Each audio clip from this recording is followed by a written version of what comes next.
আসসালামু আলাইকুম ভিউয়ার্স, জানিয়ে দিব সর্বশেষ সংবাদগুলো।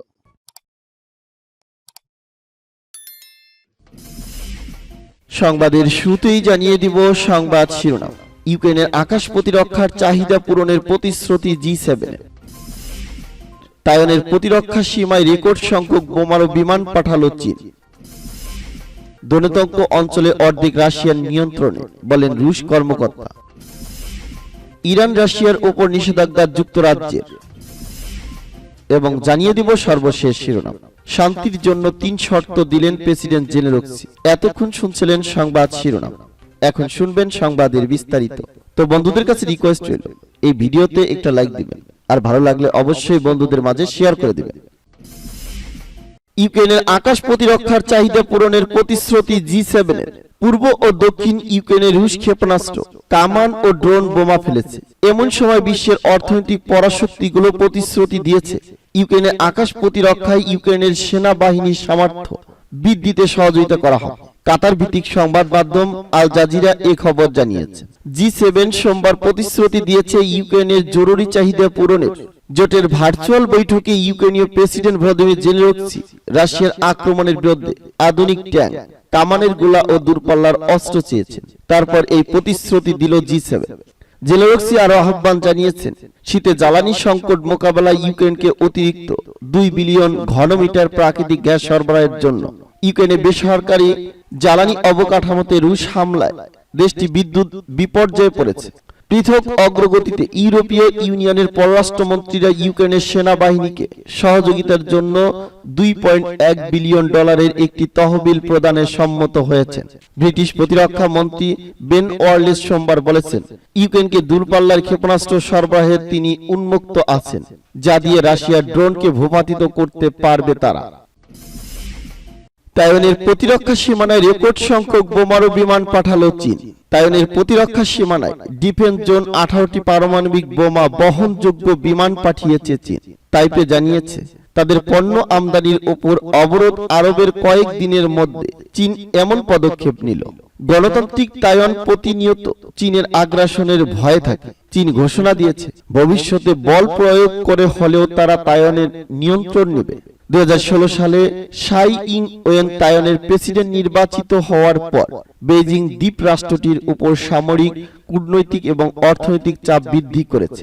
স্বশাসিত দ্বীপ রাষ্ট্রের এই প্রেসিডেন্ট তাদের ভূখণ্ড চীনের খবরদারি অস্বীকার করেছে। প্রত্যাহিক বুলেটিনে তাইওয়ানের প্রতিরক্ষা মন্ত্রণালয় বলছে, তাদের দক্ষিণ পশ্চিম আকাশ প্রতিরক্ষা সীমানায় 21টি যুদ্ধ বিমান প্রবেশ করে। এর মধ্যে 18টি পারমাণবিক বোমা বহন সক্ষম এই 6 বোমারু। এএফপির খবরে বলা হয়েছে, চীনের পক্ষ থেকে 5টির বেশি এই 6 যুদ্ধ বিমান পাঠানোর ঘটনা বিরল। অবশ্য সাম্প্রতিক সময়ে কাহিনী নাটকীয়ভাবে বৃদ্ধি পেয়েছে। আজকের পূর্বে 2021 সালের অক্টোবরে চীন সর্বোচ্চ 16টি এই 6 বোমারু বিমান পাঠিয়েছিল। অবশ্য গত মাসে 21টি এবং ডিসেম্বরে 23টি যুদ্ধ বিমান পাঠানোর উদাহরণ তৈরি করেছে বেইজিং।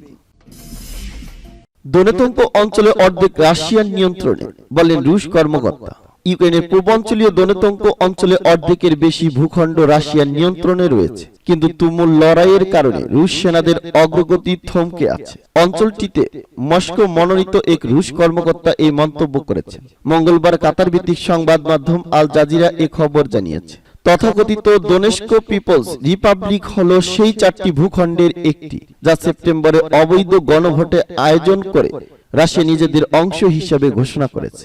অঞ্চলটিতে রুশ মনোনীত প্রশাসনের প্রশাসক ডেনিস পুলিসি বলেন, দোনেতঙ্ক পিপলস রিপাবলিকের 50% বেশি ভূখণ্ড মুক্ত করা হয়েছে।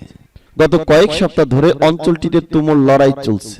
এর ফলে কোন অঞ্চলটি কার দখলে তা নিশ্চিত করা মুশকিল হয়ে পড়েছে। রাশিয়া দাবি করে আসছে, তাদের বাহিনী ধীরে ধীরে ইউক্রেনীয়দের অবস্থানের দিকে এগুচ্ছে। সোমবার রুশ প্রতিরক্ষা মন্ত্রণালয় জানিয়েছে, রবিবার তাদের অভিযানে 30 জন ইউক্রেনীয় সেনা সদস্য নিহত হয়েছে। তবে পুশিলিন বলেছেন, দোনেতঙ্কের উত্তরে লিম্যান লাইট অফ কন্ট্রোল অঞ্চলে পরিস্থিতি কঠিন। রুশ প্রেসিডেন্ট ভ্লাদিমির পুতিন স্বঘোষিত দোনেতঙ্ককে নিজেদের অংশ ঘোষণার কয়েক ঘন্টা পর লিম্যান মুক্ত করেছিল রাশিয়ার সেনাবাহিনী। তিনি বলেন, পরিস্থিতি এখনো কঠিন। শত্রুরা পাল্টা হামলার চেষ্টা করছে, কিন্তু আমাদের ইউনিটগুলো নিজেদের অবস্থান ধরে রেখেছে। সব সময় সামনে এগিয়ে যাওয়া সম্ভব হচ্ছে না। ইরান রাশিয়ার উপর নিষেধাজ্ঞা যুক্তরাজ্যের। ইউক্রেন ইস্যুতে ইরান ও রাশিয়ার উপর নিষেধাজ্ঞা দিয়েছে যুক্তরাজ্য।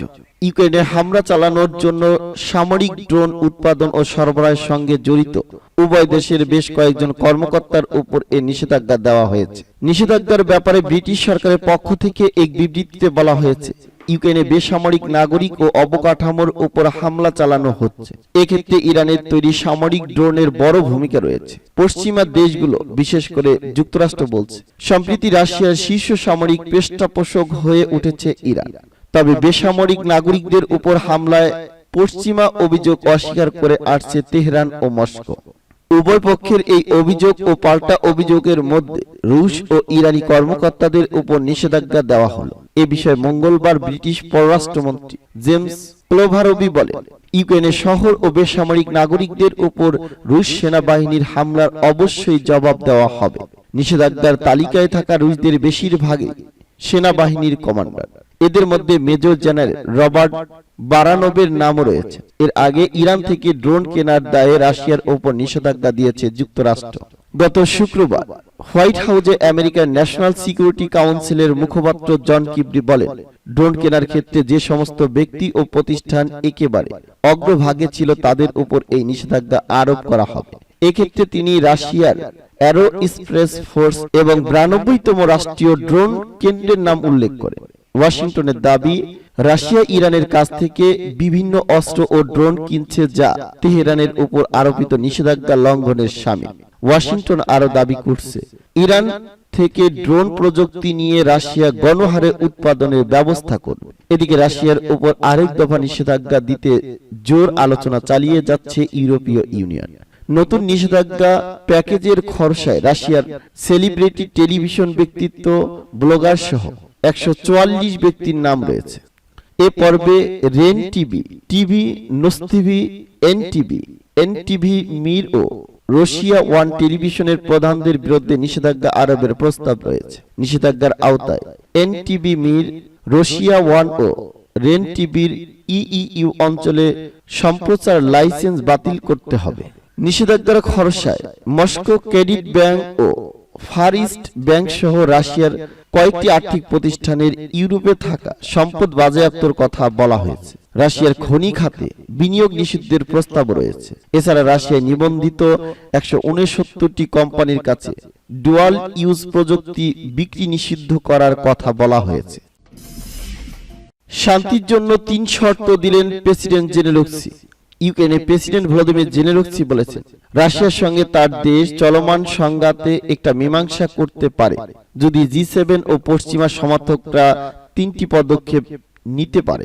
তিনি বলেন, পশ্চিম দেশগুলো ইউক্রেনকে যদি আরো অস্ত্র দেয়, যদি ইউক্রেনের অর্থনীতি শক্তিশালী করা হয় এবং কূটনৈতিক উদ্যোগ অব্যাহত রাখা হয়, তাহলে রাশিয়ার সাথে ইউক্রেনের শান্তি হতে পারে।